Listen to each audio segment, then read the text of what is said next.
Welcome everyone to the Designing with Medical Grade Silicones webinar. Today, I'm excited to offer insight to those who are interested in an introduction to silicone. The goal of this webinar is to provide individuals unfamiliar with silicone a general overview of the products available and how they're used in medical device markets. If you have any questions during the talk, please type them into the question box on your screen and a NuSil representative will follow up with you after the presentation. My name is Alex Santayana, and for the next 30 minutes, I'll be your host. At NuSil's brand of Avantor, it's my job as an applications engineer to partner with customers helping identify and customize materials of interest for them to evaluate in their applications. I've enjoyed spending the last 9 years working to develop and manufacture silicone articles, but I've also been involved in the selection and supply of silicone materials for various industries like bio, high-tech, and aerospace. Today, I'm looking forward to sharing my passion for silicone with you all, and I hope that by the end of this webinar, you'll have a better understanding of how this unique polymer can help set science in motion to create a better world. Before we begin, it's important for us to review this disclaimer. The information presented is intended as a general overview only. All purchasers and users should conduct their own testing and regulatory review to satisfy themselves as to the appropriateness of these materials for their specific needs and uses, as well as with respect to regulatory and compliance requirements. I'd like to take a moment for those who are not familiar with NuSil to introduce the brand. From breakthrough discovery to agile delivery of mission-critical products and services, Avantor's NuSil brand is a trusted global partner to customers in the life sciences and advanced technology industries. At NuSil, we're a market-leading manufacturer of ultra-high purity, medical-grade silicones for a wide range of medical devices that help save and improve the quality of life. Let's take a look at the structure of today's talk. First, it's Silicone 101. We'll spend some time to learn about the silicone polymer itself to better understand what it is about this material that's so unique and makes for such great medical devices. From there, we'll turn our attention to the process of designing a device, specifically how to choose a silicone material and what types of things to think about and consider during the initial design phase. Last, we'll turn our eyes towards the future and talk about innovative solutions that are becoming available and how these new materials can make tomorrow's medical devices a reality. Exactly what is silicone and why does this material stand out for healthcare applications? Let's take a look. Silicones are derived from silica, which is often thought of in the form of sand or quartz. The silicone polymer, which is also called polysiloxane, is comprised of a repeating backbone unit of silica linked to oxygen. It's this inorganic chemistry at the backbone of the silicone polymer that's responsible for so many of the advantages we see here. And these are especially true when compared to other hydrocarbon-based polymers, such as natural rubbers, urethanes, or some other type of thermoplastic elastomer. Furthermore, medical-grade silicones such as those which are ISO 10993 compliant are distinguished from other silicones by the degree of purity, which can be a result of the proprietary processing methods. Once again, it's the silica and oxygen linkage that's at the core of silicone. So let's talk about this some more. One of the things that's unique about this type of bond chemistry is that silica and oxygen share very high bond energies. These molecules have a high affinity to remain attached to each other. This particular quality is what imparts silicone with its unique chemical stability. And that's related to its biocompatibility, which is obviously important for any kind of medical device. This high bond energy also provides silicone with stability in extremely harsh environments. This is important if you're concerned with sterilization, radiation, or some other extreme environment. Another unique part of silicone's chemistry is the bond angle that's exhibited between the silica and the oxygen. And this is related to silicone's gas permeability characteristics, which is important if you need a medical device which has the flow of oxygen or air through it. Silicones, when paired with the appropriate filler, are also noted for their very desirable mechanical properties. They can be strong and flexible, and this is especially true over a broad operating temperature range. So if you need a material which can remain mechanically stable at both very low or very high temperatures, silicone is a material you'd want to consider. Silicones can also be made to have low volatility. In general, I think silicones are very flexible materials. They offer not just mechanical flexibility in the form of materials that can be made very, very soft, like a gel, or very hard, like a resin, but they can also be thermally or electrically flexible. So a silicone material with the right filler packages can be made thermally or electrically conductive and insulative. Silicones have very desirable dielectric properties, making them great insulators, but they can also be paired with the right filler to get the opposite effect. Similarly, silicones are typically thought of exhibiting a hydrophobic surface energy, meaning that they repel water and they can be tough to bond to. But the silicone chemistry can be modified so that it will exhibit hydrophilic characteristics. The same is true with the surface properties of the silicone, such as lubricity. Silicones can be tacky or they can be slippery, depending on the way that they're processed and chemically prepared. Silicones can be optically clear, and the refractive index of the material can vary depending on the chemistry and the design of the product. They can also be color matching. So if you need a material which has any particular color, this is possible through the addition of pigments. In general, silicones are very customizable. The silicone chemistry is a great foundation to build any product upon because it can be made very soft or very firm. It can be very stable. It can be made electrically conductive or thermally conductive. These are all great characteristics to have in a material. So silicone's oftentimes a starting point for any product for these reasons. Okay, so as we can see, the silicone polymer is a very versatile material. Now let's talk a little bit more about the specific products that it can be used to make. So on this slide, we see a number of them, and later we'll be focused mostly on elastomers, but for now, let's just touch on each of these. The first is a primer. A silicone-based primer is applied to the substrate of a material before bonding with an adhesive, and is useful because it promotes adhesion. Silicone adhesives are something which many people are familiar with, possibly in the form of the caulking that you'd apply around a window or a bathtub. Silicone adhesives typically cure at room temperature, or they can be made to cure at elevated temperatures. These adhesives can be one-part systems that react with ambient moisture, or multi-part systems that first need to be mixed. One of the advantages of a silicone adhesive is that it provides that flexibility and long service life over broad operating temperature and in extreme conditions that's needed for many bonding applications. Silicones are useful also in the formulation of inks and coatings. Many times a silicone product can be dispersed so that it has a low viscosity and applied over a large surface. This might be of interest for individuals who are looking to change the surface energies of a large area or to mark a particular product with their brand name or possibly some graduation. Silicone elastomers can also be used with blowing agents to form cellular products like silicone foams and silicone sponges. Here you can see we're dividing elastomers into three categories. We'll get back to those in a bit. Silicones can also be used to make resins. Silicone resins are typically harder materials, and they might be used on the release liner of a bandage or on the lens of an LED. Silicones can be made very soft so that they have a gel-like quality and have very low moduluses. These gel materials can be useful for a number of applications. Silicones are also very useful as a fluid or a grease when they're made non-functional. So you'll have an inert lubricant that is going to be exhibiting many of the properties we just discussed on the previous slide, such as extreme temperature resistance.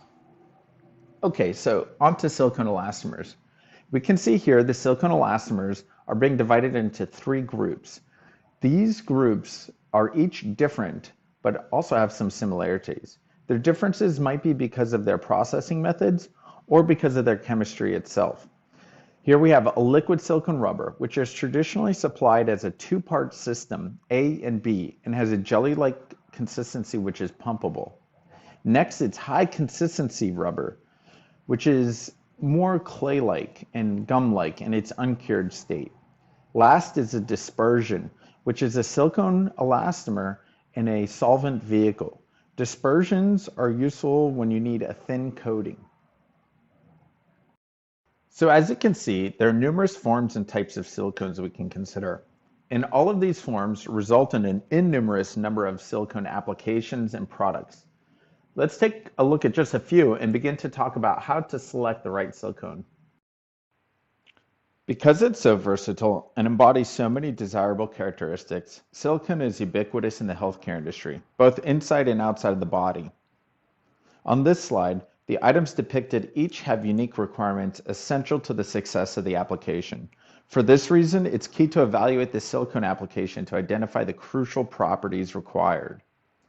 For example, the flex fatigue resistance of a finger joint, or the bond strength of an adhesive used to assemble a catheter. What about the force required to insert a siliconized needle into the arm of a patient? With so many different materials and even more applications, how do you begin to identify the options or the products that merit further evaluation? Well, the best way to do that is by using a systematic approach, one that's planned and thought out. First, you need to start out with a basic definition of the application. Then, try isolating the function of the material in that application. And also be sure to start out at a very high level, without too many assumptions. Often focusing too much on a single property or facet of the product can limit choices if done too early in the material selection process. So our first step is to create a basic definition of the application. Let's use an example here, and let's say we're designing a compressive seal for an endoscope. After we've defined the basic application as a compressive seal for an endoscope, the next step is to identify the key functions. In this case, the endoscope material should be suitable for use in the body. We may decide that we want our seal to provide ingress protection against fluids and dust. Last, we decide that this device should be useful for a service life of 10 years, and during that period of time, it should be repeatably sterilizable. So the next step is to take those key functions and translate them into measurable properties. For example, a compressive seal relies on its ability to be compressed or its compliance. This could be related to durometer, which is a measure of material hardness. Compression set resistance might be the next property we're focused on. Compression set resistance speaks to the material's ability to resist permanent deformation over a period of time. Last, we might want to reference a sealing standard. In this case, IP66 or Ingress Protection 66 is a good standard to reference that other people can look up and understand clearly what we need the seal to do. So once we've translated our key functions into measurable properties, the next step is to develop a clear plan to test the material. We should find an easy and clear way to describe to others how we'll measure success so that we can communicate this to all the other individuals involved. This is really important because although silicone tends to be tactile and a little touchy-feely, it's important that we clearly communicate what a successful material looks like. Remember, when selecting a material, don't make too many assumptions like product type or something like a durometer will translate into your needs because it could miss some important products. Another thing is don't ignore processing. Lots of individuals get stuck in a prototype hole where they select a material based on success prototyping, but that material may not scale up well or may not have processing options that are viable commercially. Alternatively, don't get limited by commercial products available. Remember, silicones are extremely flexible and can be engineered or developed to suit the needs of many different applications. Last, be sure to contact vendors and service providers early. These individuals can help you avoid pitfalls and support design for manufacture. This is helpful for scalability, process reliability, and doing so can help you become aware of unknown variables that could affect your process and its outcome. Any design can start by imagining the device, but inevitably we need to develop a way to make it. You may find yourself choosing a processing method based on the component you want it to yield, and this can in part influence the material options available to you. On this slide, you can see three primary methods detailed: extrusion, molding, and sheeting. If we imagined a long continuous tube as our device, the processing method of extrusion would be our obvious first option. However, in this case, standard extrusion methods are typically limited to some types of silicone rubber developed specifically to be useful for extrusion. The form factor of our device is now driving the material processing methods, and consequently, this limits our material choices. Understanding the most suited processing method is an unavoidable step, and the sooner it can be accounted for, the better. On this slide, you can see three primary methods detailed. These three processes may all be useful for the same material, however, each yields different results. By understanding how silicone is processed using these general methods, individuals engaged with silicone materials are more equipped to realize the best design which balances both facets of the material as well as its processing potential. During our Intro to Silicones talk, we won't do a deep dive into any of these methods, but still we gain some value in talking about each of them from a high level. But before we do, it's important to recognize that all three of these processing methods are converting silicone from an unvulcanized to a vulcanized state. Sometimes people will refer to this as curing. In the uncured state, our silicones are deformable and they don't hold their shape. They lack the elasticity of an elastomer. Once cured, the silicone will become more like a solid rubber, which resists permanent deformation. Chewing gum is an excellent example of an uncured rubber. If we were to cure that chewing gum, it would now become more elastic, like an elastic rubber band. So understanding that each of these three methods is vulcanizing or curing our materials is the first step to understanding how they work. In the case of extrusion, we're relying on a screw to force silicone material through an orifice or a hole cut into a plate, and to hold that shape while we cure it. Because the way extrusions work, we need to have a thick material that won't slump or flow. In other words, after the material is extruded out of the die, we need it to hold that shape until we can cure it and lock in that geometry. For this reason, extrusion requires a type of silicone rubber called HCR, which we'll get to on the next slide. But remember that HCR has a clay-like consistency. The next method we'll talk about is molding. And molding can be used for many different types of silicone, ranging from very low viscosities to higher viscosities, like our HCR gum we just mentioned.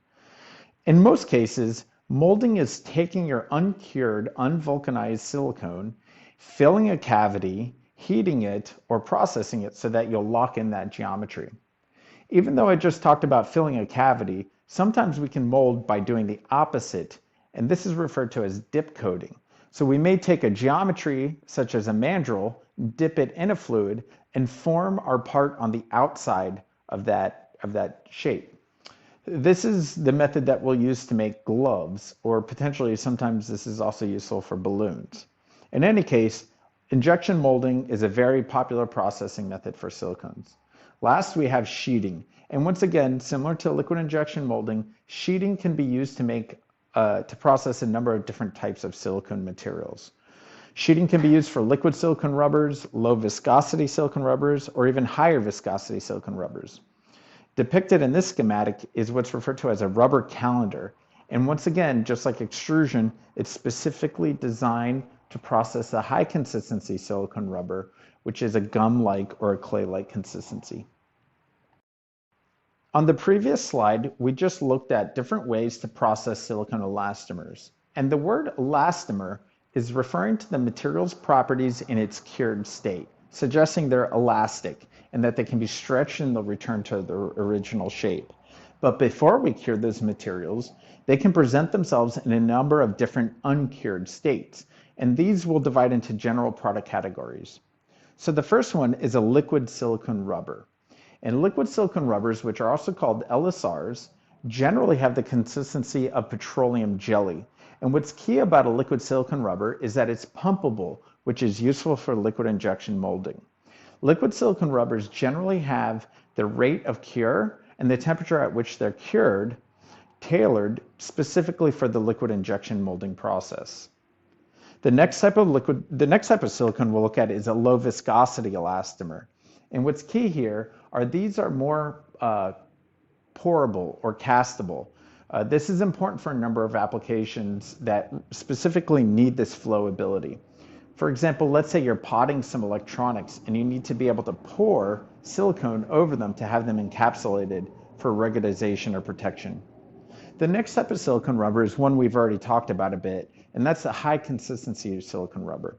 This was one of the first types of silicones commercially available, and it has a clay-like consistency. Oftentimes, high consistency silicone rubbers require the assistance of equipment to blend, soften, and mix. In particular, a two-roll mill is used here. Last, we have the dispersion. And the dispersion can actually be made from any of our other three types of silicones. But what's shared by the dispersions is that they all rely on a solvent vehicle to lower the viscosity even further.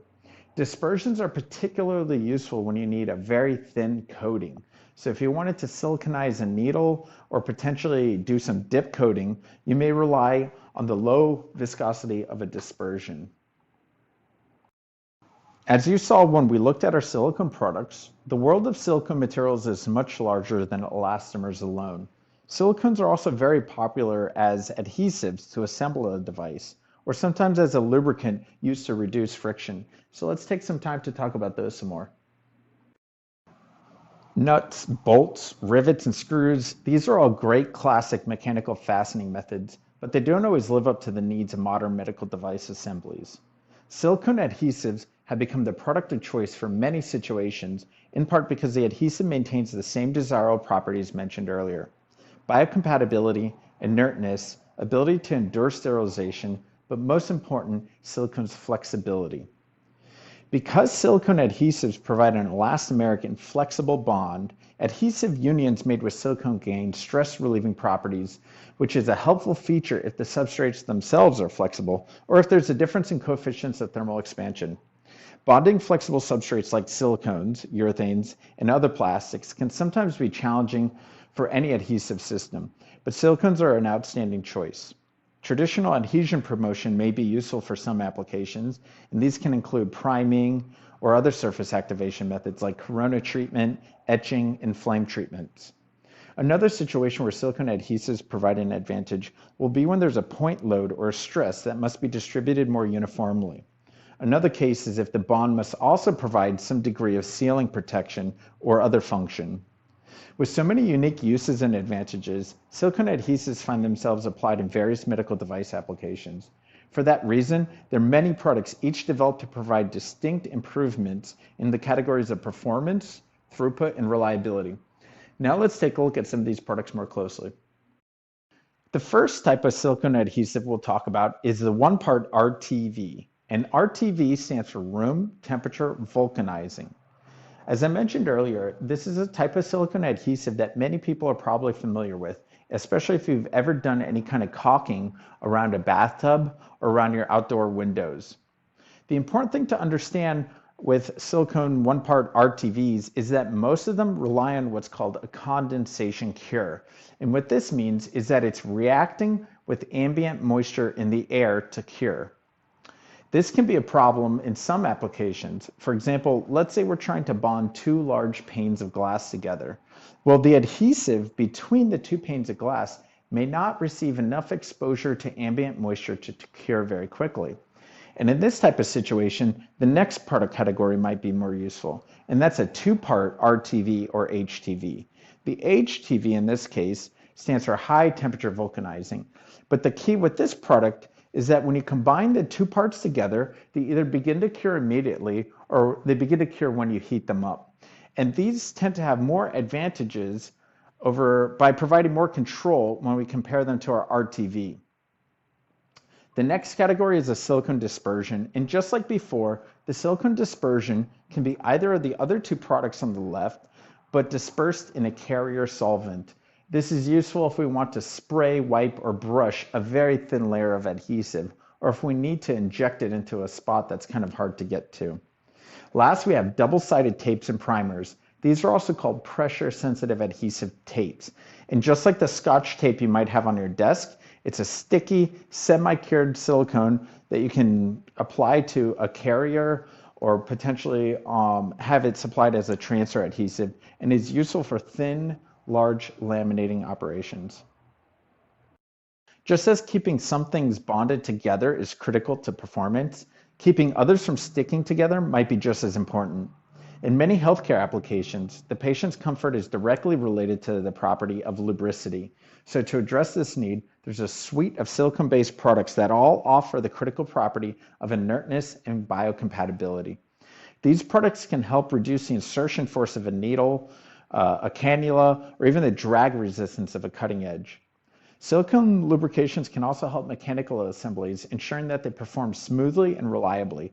Valves, stops, syringe plungers are all excellent examples of this. And because silicone lubricants are commonly hydrophobic, they can also impart changes to the wetting of the surfaces they're applied to.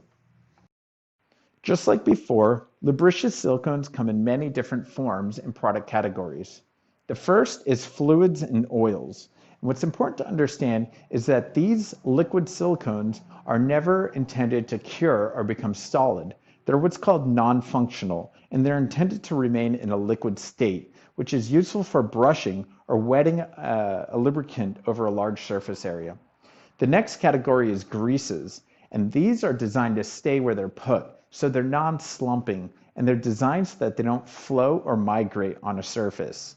Dispersions we're familiar with by now, and a dispersion can be used for any of these products, but by applying the product into a solvent vehicle to control the coating thickness or some other characteristic. The next two categories are kind of unique. The first is a low coefficient of friction or a dry coating. This is a liquid silicone that you'll apply to a surface, but unlike the fluids and oils we just talked about, this coating cures or reacts with ambient moisture or temperature to form a cured, dry layer which imparts lubricity. This can be applied to a metal surface, a glass surface, or even a silicone surface, as well as many others. The last category is kind of interesting because it combines previous categories we've talked about, and that's a self-lubricating silicone elastomer. This can be a silicone elastomer intended to be processed into sheeting, an extrusion, or molded, but the difference is it has the lubricant built in. And this is handy because it eliminates the process step of applying a lubricant, and instead we have a molded article that exudes its own lubricant right out of the mold. By now, it might seem like there's already a silicone product for every need, but the biomaterials market is continually demanding new technologies to push the envelope. So let's wrap up this talk by taking a brief look at how new innovations are meeting the demands of emerging markets.